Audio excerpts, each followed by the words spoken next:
जय हिंद, नमस्कार। मैं अंबर जैदी स्वागत करती हूँ आप सबका एक बार फिर से हमारे आज के कार्यक्रम में। और आज के कार्यक्रम में हमारे साथ एक बार फिर से मौजूद हैं आचार्य रीना शर्मा जी, जिनसे हम एक बार फिर से जियोपॉलिटिकल हैपनिंग्स और जो कुछ हो रहा है और अगले वर्ष में जो कुछ होने वाला है, क्या कुछ बदलेगा देश और दुनिया में, उस पर हम बात करेंगे। सबसे पहले बहुत स्वागत है आपका रीना जी। नमस्कार, जय हिंद। नमस्कार, जय हिंद Ambar ji. Thank you so much for having me once again, और आपके सभी ऑडियंसेस को भी मेरी तरफ से नमस्कार। नमस्कार। रीना जी, सबसे पहले तो भारत में अगर हम बात करें तो पुतिन भारत में हैं और उनकी विज़िट और उनको लेकर काफ़ी हिस्टोरिक चीज़ें हमें अभी से उनके आने से पहले ही बहुत सारी चीज़ें क्लियर हो गई हैं। एक हिस्टोरिक विज़िट है। और क्या कुछ हमें इस दौरे के बाद से भारत और रशिया और जियोपॉलिटिकली हमें बदलता हुआ नज़र आएगा इन फ़ेवर ऑफ इंडिया? किस तरह से चीज़ें बदलेंगी? जी, जी।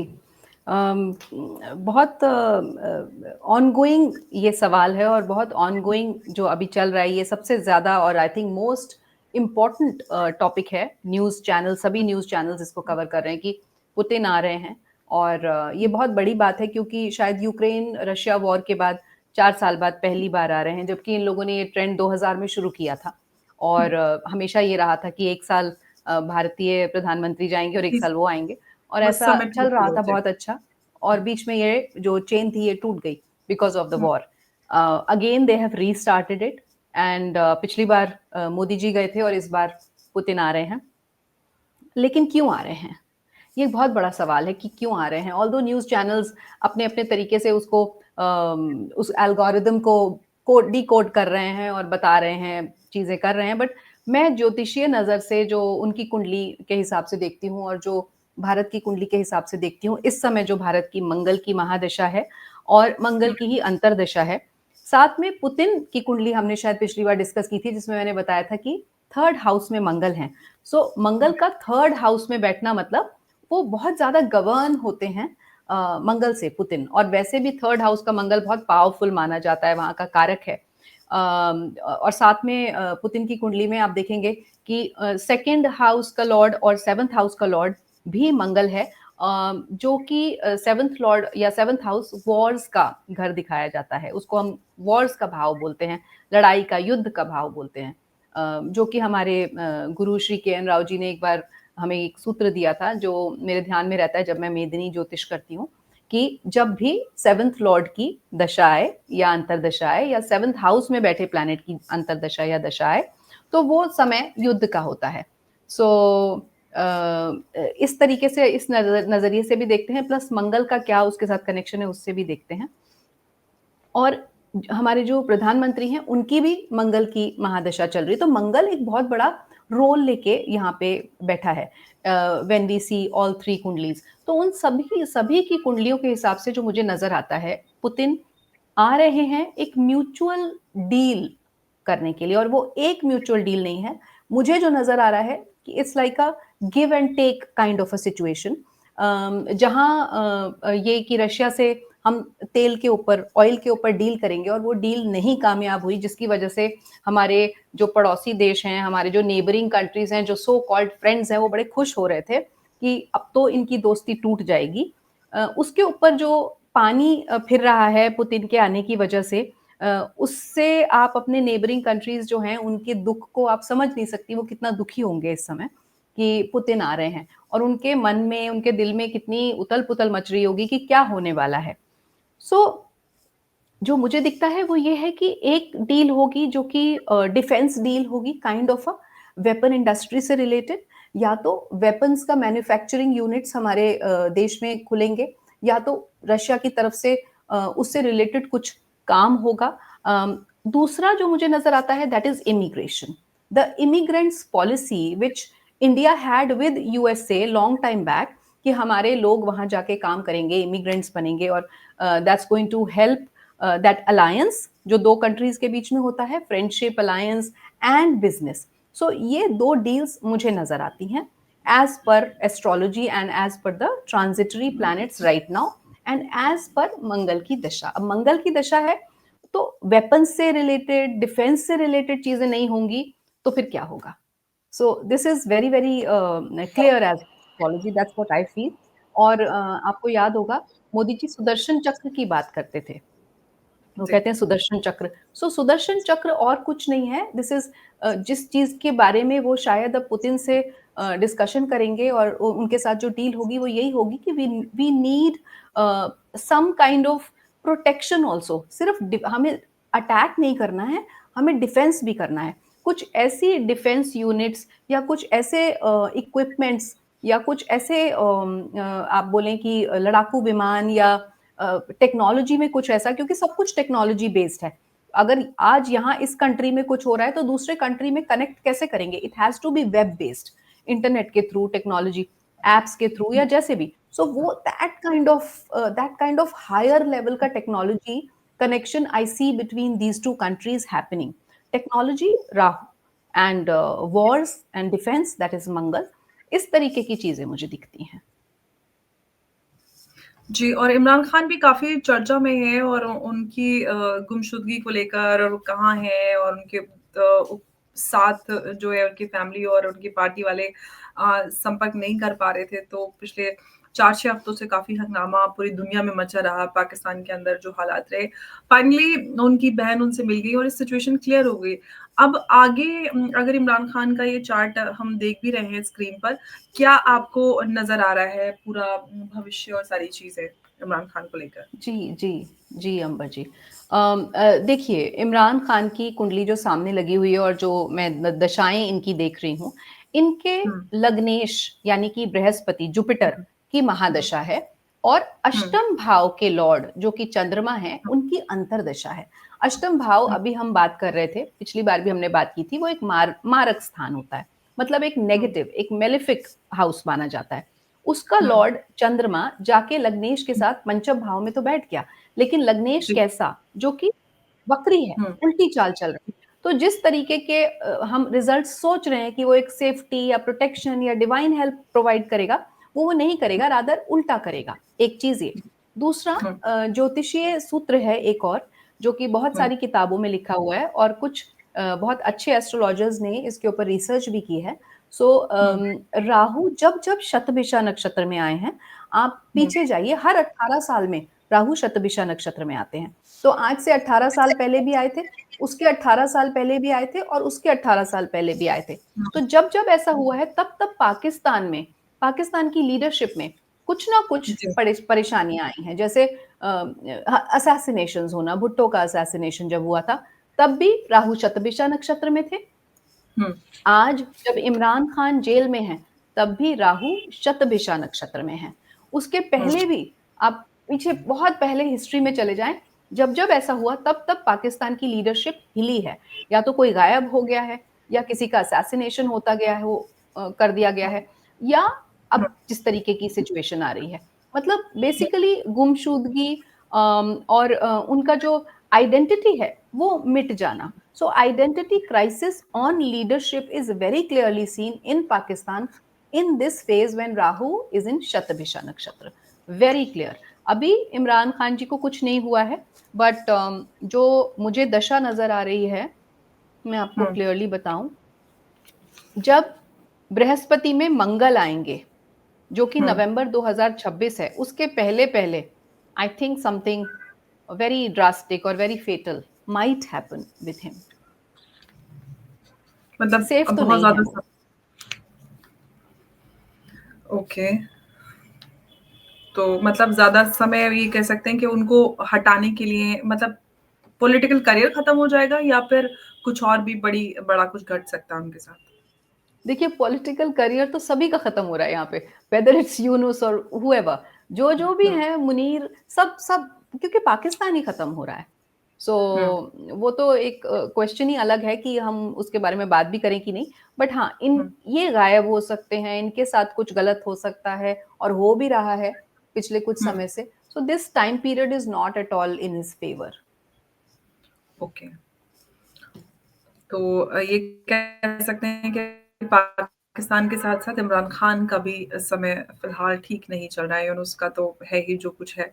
लेकिन जी। अगर मुनीर की बात करें तो मुनीर का भी उनकी भी सेम फेट रहने वाली है? देखिए, कर्मा ऑलवेज रिफ्लेक्ट्स बैक। जैसे उनके कर्म हैं, जैसे वो एक पपेट की तरह काम करते आए हैं दूसरों के लिए, तो धीरे धीरे अब लोगों को भी समझ आ जाएगा और उन्हें भी समझ में आ जाएगा कि पाकिस्तान तो अब हुँ, डूब ही रहा है। धीरे धीरे जब पाकिस्तान खत्म हो रहा है तो डूबते शिप को या डूबते तिनके को तो कोई भी सहारा नहीं देता। सो हुँ। मुझे नहीं लगता कि अब anything can save even Munir. Okay, तो मुनीर से लेके पाकिस्तान का पूरा ही मतलब इमरान खान से लेके मुझे पाकिस्तान ही नहीं रहेगा तो मुनीर या फिर इमरान खान का तो क्या ही सवाल बचता है। पाकिस्तान का लेकिन एक छोटा-सा अमेरिका पार्ट बचेगा, मतलब हमने पहले भी हुँ, शायद बात की थी, उसके जब हुँ, 4-5 खंड होंगे, पार्ट्स होंगे, टुकड़े होंगे, तो एक छोटा-सा पार्ट बचेगा जिसका नाम पाकिस्तान रह जाएगा। सो वो चीज़ है, but that will be I think negligible. हाँ, ओके। अमेरिका की अगर हम बात करें तो अमेरिका में भी काफ़ी जो सिचुएशन है लगातार कई सारे प्रोविंसेस में आवाज़ें उठ रही हैं। अमेरिका में किस तरह के हालात रहेंगे आने वाले समय में क्या होने वाला है? देखिए अमेरिका के बारे में भी हमने शायद पिछली बार बात की थी। देखिए, अमेरिका की कुंडली या ट्रम्प की जो कुंडली, जो अभी हम कहते हैं कि राजा की कुंडली देखी जाती है, तो वहाँ के जो प्राइम मिनिस्टर हैं इस समय सॉरी प्रेसिडेंट प्रेज़िडेंट ट्रम्प हैं वो, हाँ, प्रेज़िडेंट ट्रम्प हैं। सो उनकी कुंडली के हिसाब से भी उनका पीरियड ठीक नहीं है, वो इक्लिप्स बॉर्न हैं, उनकी जो दशाएँ चल रही हैं, अष्टम भाव के लॉर्ड की उनकी भी दशा चल रही है, उनका टाइम पीरियड भी डाउनफॉल का आ रहा है, लाइक वी स्पोक की 2 इक्लिप्सिस के बीच में जो है उनका धीरे-धीरे अब विक्रम संवत जो हमारा लूनर चार्ट हम बनाते हैं, जो हम साल का जैसे चार्ट बनाया मार्च टू मार्च बनता है ज्योतिष के हिसाब से। सो मार्च तक वाला जो पीरियड है, तब तक आप देख भी रहे हैं कि ट्रम्प कहीं न कहीं किसी रोल में हैं, कुछ कर रहे हैं। बट जैसे-जैसे टाइम पीरियड आगे बढ़ेगा 2026 मिड अराउंड आई थिंक मई और जून उनकी दशा बदल रही है। तब उसके बाद उनका जो डाउनफॉल है वो सरफेस पे लोगों को बहुत क्लियरली नज़र आना शुरू हो जाएगा। सो ट्रम्प का समय तो बहुत खराब आ रहा है, उनका डाउनफॉल का पीरियड है। आई थिंक जून 2027 के बाद तो आई ऑलवेज़ से एंड आई होप कि जो मैं कह रही हूँ आई एम नॉट ब्रह्मा बट जैस जो भी उनके डिटेल्स अवेलेबल हैं उस हिसाब से he should become history. Okay, Trump की आप बात कर रही हैं, वो हिस्ट्री बन जी, जाएँगे। जून जी, जून जून का 2027 के बाद। ओके।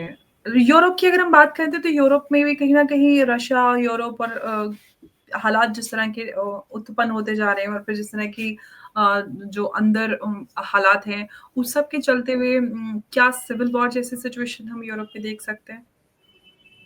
देखिए, जैसे अभी हम ट्रम्प की बात कर रहे थे तो एक जो पब्लिक का फ़ेथ होता है, जो मासेस का फ़ेथ होता हुँ, है अपने राजा पे या अपने प्रेज़िडेंट पे, वो कहीं न कहीं हिल गया है, डगमगा गया है। अब जो ट्रम्प ने जिस तरीके के डिसीज़न्स लिए। सिमिलरली अभी जब European countries like Germany, Poland और ये इस हुँ, तरीके की जब फ्रांस वग़ैरह, ये जब कंट्रीज़ हैं, नाटो कंट्रीज़ हैं, ये मदद करने लगे जब यूक्रेन की, तब यहाँ पे परेशानी का सबब शुरू हो जाता है। रशिया कहीं नहीं जा रहा है, रशियन वॉर खत्म नहीं हो रहा है, रशिया यूक्रेन का वॉर अभी खत्म नहीं हो रहा है। व्लादिमीर पुतिन को कोई रोक नहीं सकता। इसके ऊपर मैंने अपने हुँ, इंस्टाग्राम पे भी और यूट्यूब पे भी वीडियोज़ शॉर्ट वीडियोज़ डाले हैं कि उन्हें कोई रोक नहीं सकता। The kind of dashas Vladimir Putin is running, the kind of dashas Modi ji की कुंडली में चल रही हैं और जिस तरीके की दशाएँ भारत की कुंडली की चल रही हैं, इन्हें कोई रोक नहीं सकता। ये डेफ़िनिटली ये जो हैं जब तक नाटो कंट्रीज़ को डिसइंटीग्रेट नहीं कर देंगे, तब तक ये वॉर्स चलेंगे और ये यूरोपियन कंट्रीज़ को समझना होगा कि वो किन लोगों का साथ देने के लिए जा रहे हैं। यूरोपियन कंट्रीज़ अपने पैरों पे खुद कुल्हाड़ी मार रहे हैं और हाँ, अगर ऐसा होता है तो उनके भी जो लोग हैं, मासेस हैं, उनका फ़ेथ उस हुँ, पे से उठेगा और जब फ़ेथ उठ जाएगा तो ऑब्वियसली सिविल वॉर जैसी सिचुएशंस आनी ही हैं। Because it's all civil war what is civil war? Civil war is based on economic, cultural and um, political restructuring. तो बस वो हुँ। शुरू हो गया। वो अमेरिका में भी शुरू हो गया, यूरोप में भी। ओके। अब हमने देखा कि हमारे देश के अंदर ऑपरेशन त्रिशूल से लेके ऑपरेशन पूर्वी प्रचंड प्रहार और ये सारा कुछ ईस्ट और वेस्टर्न बॉर्डर दोनों तरफ सारा कुछ हमें नज़र आ रहा है। और राजनाथ सिंह जी। जी का भी बयान हमने सुना जहाँ पर उन्होंने कहा है कि आज सिंध पाकिस्तान में, कल क्या पता वो भारत में आ जाए। और हमने अपने जी। सेना के अध्यक्षों के भी बयान लगातार देख रहे हैं।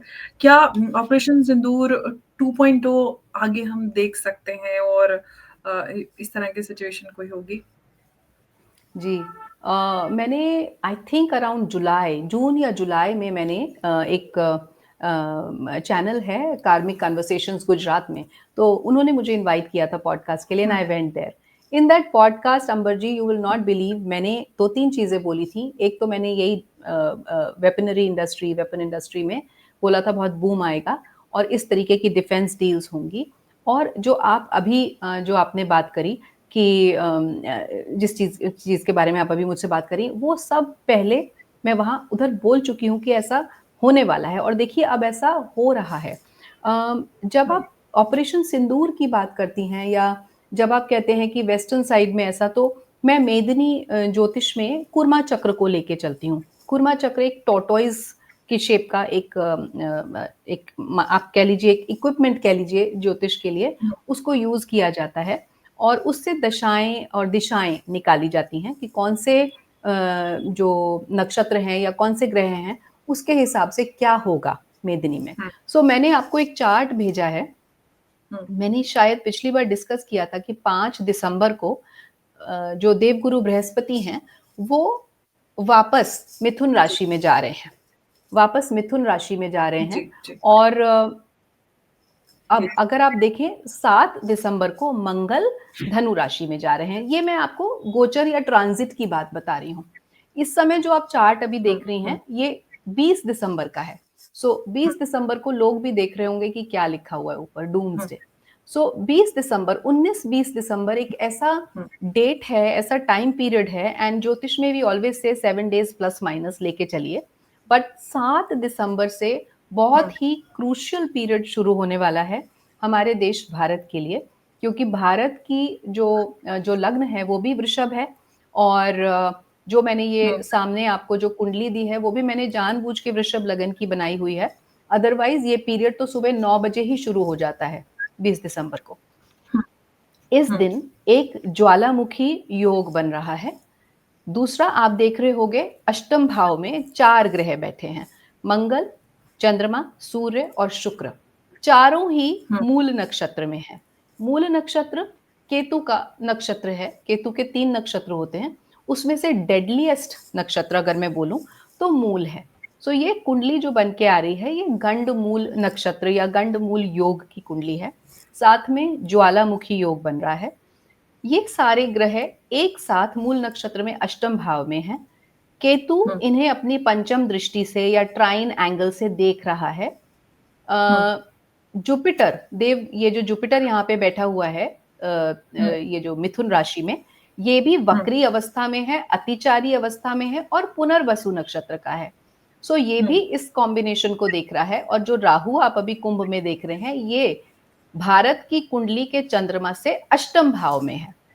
हुँ, सो अष्टम का राहु अष्टम चंद्रमा से और अष्टम भाव लग्न से इस तरीके से पीड़ित, साथ में ज्वालामुखी योग का बनना, साथ में हुँ, अमावस्या जो कि सुबह 7:15 बजे तक थी। मैं हमेशा कहती हूँ रिक्ता तिथि सबसे ज्यादा फेटल होती है।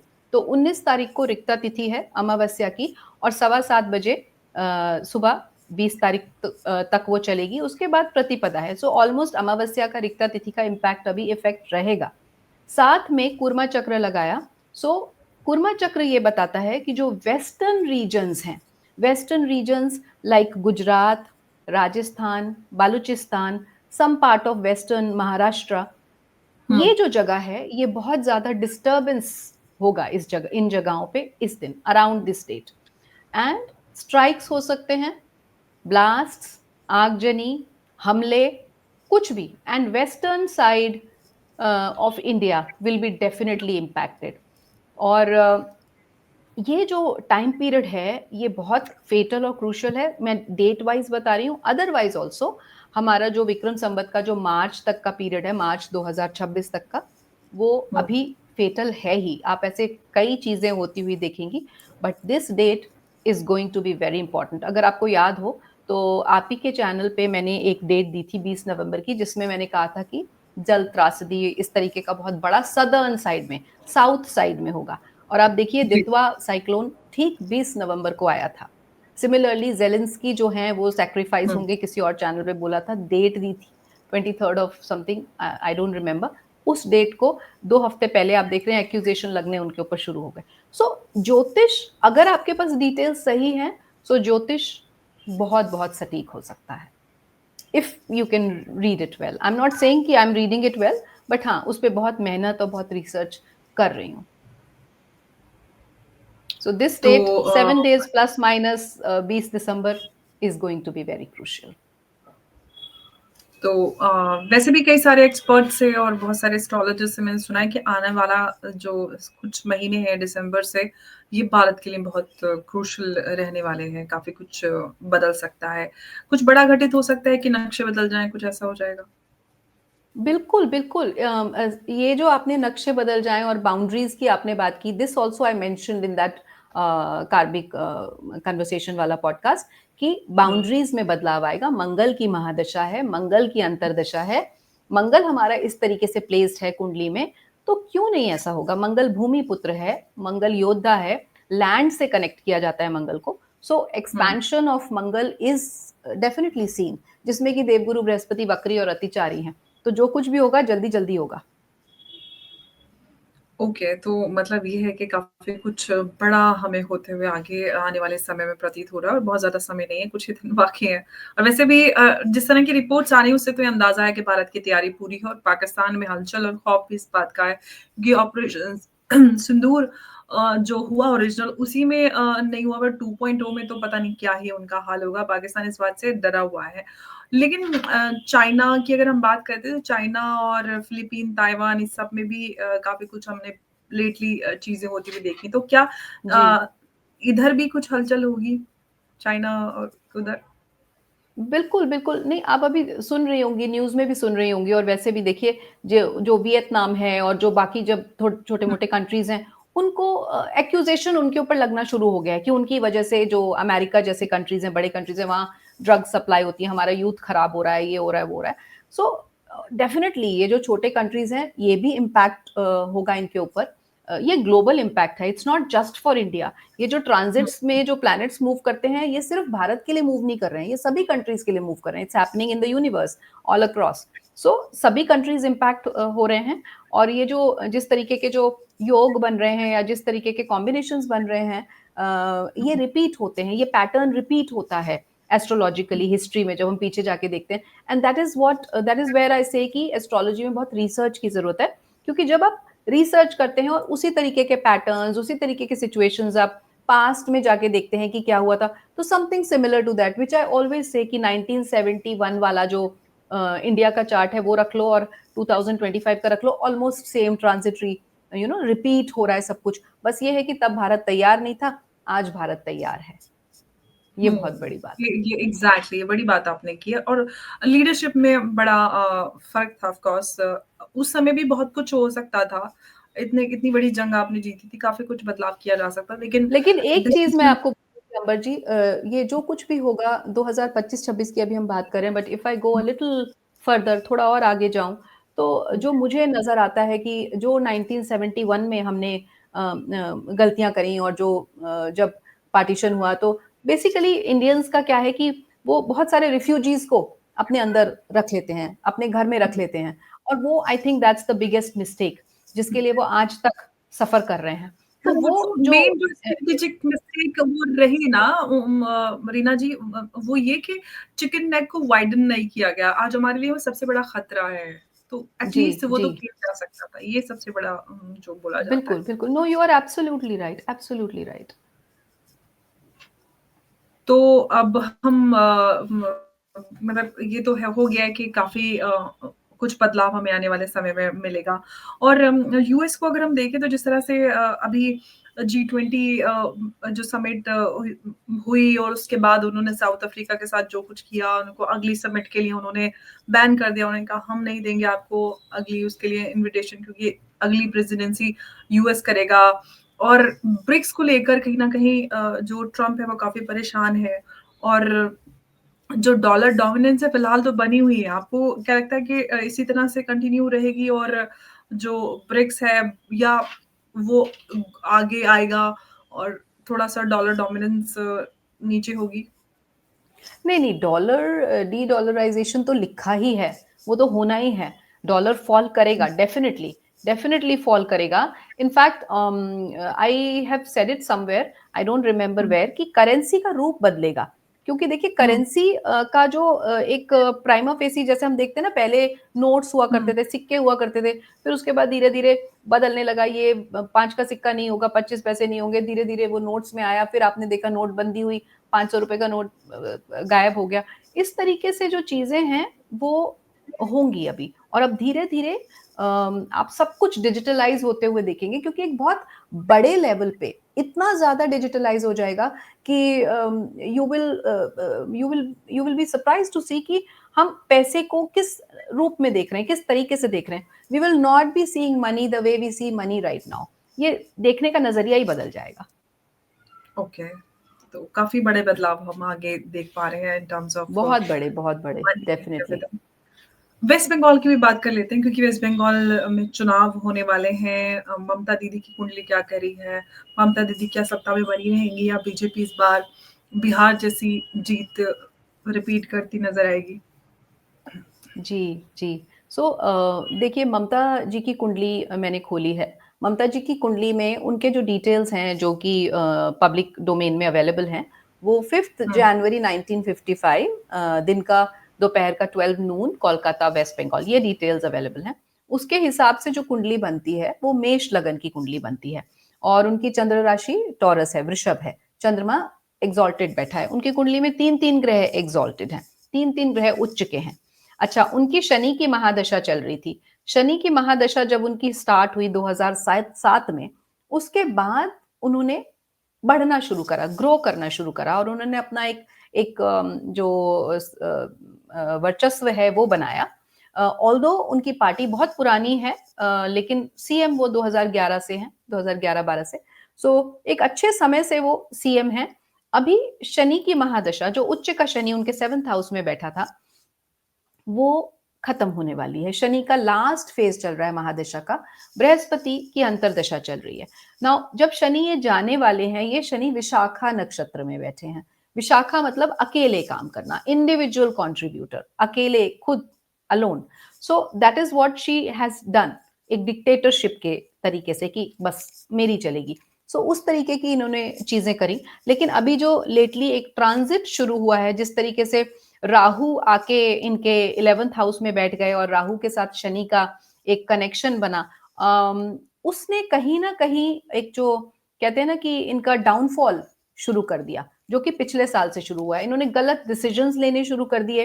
इन्होंने गलत लोगों के साथ काम करना शुरू कर दिया, अनएथिकल। मतलब इनका जो एथिक्स वाला पार्ट था, वो कहीं ना कहीं बैक सीट लेता चला गया। मासेस के लिए जो काम उन्हें करना चाहिए वो छोड़ के वो अपना पर्सनल मोटिव देखना उन्होंने शुरू कर दिया। इनकी कुंडली ऐसा कहती है। आई हैव उनके साथ मेरा कोई पर्सनल वो नहीं है, लेकिन एज एन एस्ट्रोलॉजर जो कुंडली कह रही है वो मैं आपको बता रही हूँ। मुझे ऐसा लगता है कि this is the last phase that she is running as CM. West Bengal के जो इलेक्शंस होने वाले हैं अराउंड अप्रैल में, उसमें मेरी गणना से ये नहीं जीतेंगी, और बीजेपी बहुत अच्छे मतों से, ऊंचे मतों से जीतेगा। मुझे ऐसा लगता है बीजेपी ही जीतेगी।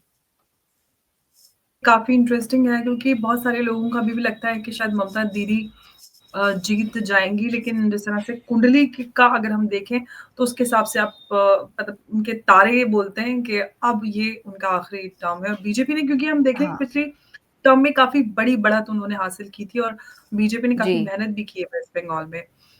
तो जी। अब बीजेपी की मेहनत रंग लाएगी और अगर बीजेपी आ जाती है तो ये बड़ा बड़ा बदलाव होगा क्योंकि वेस्ट बंगाल में काफ़ी समय से कोई बदलाव भी नज़र नहीं आया। तो ये काफ़ी हाँ, इंटरेस्टिंग है। लेकिन लेकिन अंबर जी, बदलाव इतनी जल्दी ओवरनाइट नहीं आएगा, because the kind of negative changes जो वेस्ट बंगाल में हुए हैं, और हुँ, जिस तरीके से सिचुएशंस बदलने वाली हैं, वो काफ़ी ट्रॉमेटिक होंगी, बिकॉज़ बहुत ब्लडशेड्स होंगे, बहुत वायलेंट चीज़ें आप देखोगे, रायट्स, वायलेंस, बहुत कुछ होगा, और बहुत जो आम जनता है वो बहुत सफ़र करेगी। उसके बाद धीरे-धीरे, धीरे-धीरे जाके कुछ सालों में सिचुएशन जो है वो अंडर कंट्रोल होगी। वो तो ऑलरेडी वेस्ट बंगाल में इस तरह की सिचुएशन है और पोस्ट पोल वायलेंस हो क्या कुछ वेस्ट बंगाल में नहीं होता। आम जनता ऑलरेडी सफ़र कर रही है, डेमोग्राफिक जी। इम्बैलेंस और ये सारा कुछ इसके चलते। अब एसआईआर हो रहा है तो उसके वजह से सारे घुसपैठिए निकल-निकल कर भाग भी रहे हैं, जो असल नज़र भी आ रहा है। हुँ। अब देखिए तो एसआईआर या हुँ, हमारी जो भी और इंटेलिजेंस एजेंसीज़ हैं या और भी चीज़ें हैं, जी, आप देखिए ये 13 साल से हो रहा है, लेकिन हुँ। तब किसी ने कुछ नहीं बोला, लेकिन जब अपनी बारी आई तो सब बोलना शुरू। सो दैट मीन्स समवेयर खोटा सिक्का है ना, कहीं न कहीं दाल में काला है। So that is why you are so conscious ना? जी, बिल्कुल, क्योंकि बनाया गया है सिस्टमैटिकली वोट बैंक बनाई गई है इलेक्शन जीतने के लिए, तो ये तो बहुत स्ट्रैटेजिकली वर्क किया गया, अब उसको अनडू किया जा रहा है, एक फेयर इलेक्टोरल सिस्टम क्रिएट किया जा रहा है ताकि भारतीयों को वो अधिकार मिले जो भारतीयों का है, ना कि घुसपैठियों को। जी, अ, जी बिल्कुल। रीना जी एब्सोल्युटली। बहुत-बहुत आपका धन्यवाद इस इंटरेस्टिंग डिस्कशन में हमारे साथ बने रहने के लिए। नमस्कार, जय हिंद, जय Bharat. Thank you so much, thank you so much. जय भारत।